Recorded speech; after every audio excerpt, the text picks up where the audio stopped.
Academy for Social Change presents Thomson's A Defense of Abortion.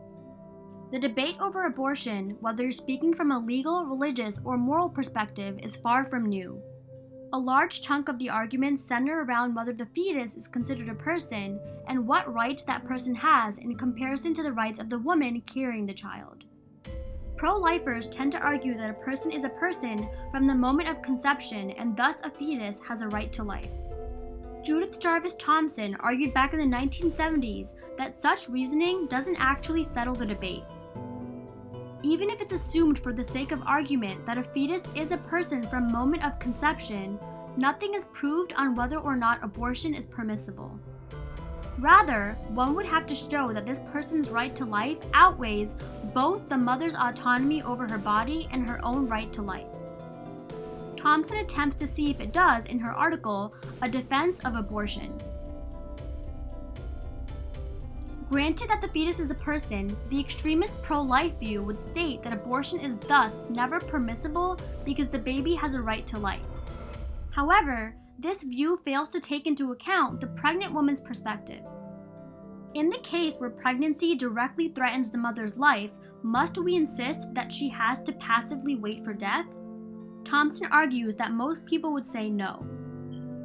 Furthermore, to always argue for the carrying of the baby to term would be completely ignoring the woman's right to life and, in essence, stating that the fetus's life is of a higher value than hers.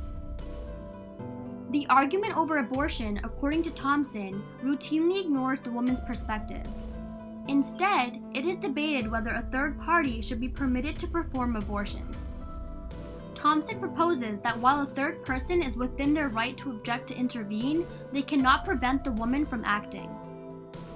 Thomson explains this via the expanding child. Say that you're trapped in a tiny house with a rapidly expanding child. If nothing is done, you will be crushed to death in a matter of minutes. The child, on the other hand, will be fine. He'll be hurt, but in the end, he'll burst out the door a free man. While a third person outside the house can refuse to choose between you and the child, both innocent parties, this doesn't mean you can't act in self-defense and attack the child to save your own life. This hypothetical isn't much different from fatal pregnancies, Thomson argues.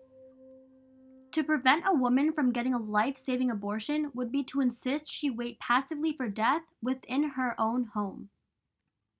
The right to life allegedly prohibits abortion, yet the term is never defined. Thomson proposes two common definitions for right to life. One, that a person be given at the very least the bare necessities needed to survive, or two, that it is impermissible to kill a person. However, both these functional meanings break down upon closer inspection. It's easy to find holes in the second definition. Most would amend the statement by clarifying that one should not unjustly kill another. However, there is also a flaw with insisting that a person's right to life entitles them to whatever they need to survive, namely, one that entitles them to something they do not have the right to. For example, let's say that I am terminally ill, and the only thing that can save me from death is the touch of President Barack Obama's hand upon my brow. While it would be nice of him to do so, no one would argue that I have a right to have President Obama flown to my hospital room to bestow upon me his healing touch. Likewise, Thomson argues no one can have a right to someone else's body unless they are freely given that right by said individual. Therefore, abortion would be permissible in cases where the pregnancy would be fatal or the woman did not voluntarily grant the fetus the use of her body. However, just because abortion is permissible in these cases does not mean that it's permissible in every case. Thomson's article is still relevant as the debate over abortion continues. Her paper is remembered and cited today because of her vivid and succinct comparisons and hypotheticals used to make her points. Furthermore, she brought attention to a previously ignored logical gap.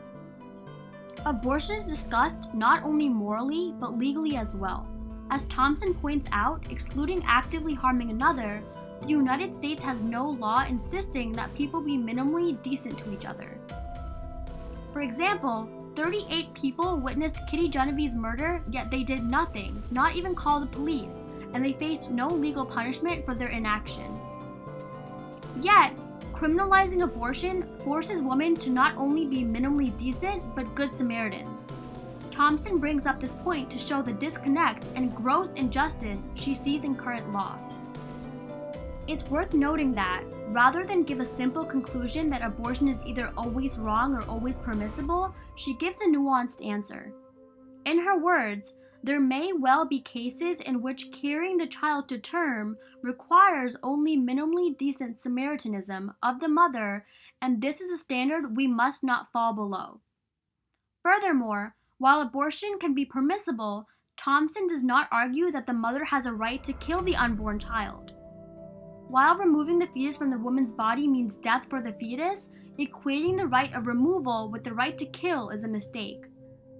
If, by some miracle, the fetus lives, or if it ever becomes possible to remove fetuses alive from pregnant women via scientific advancement, it should be granted the opportunity to live.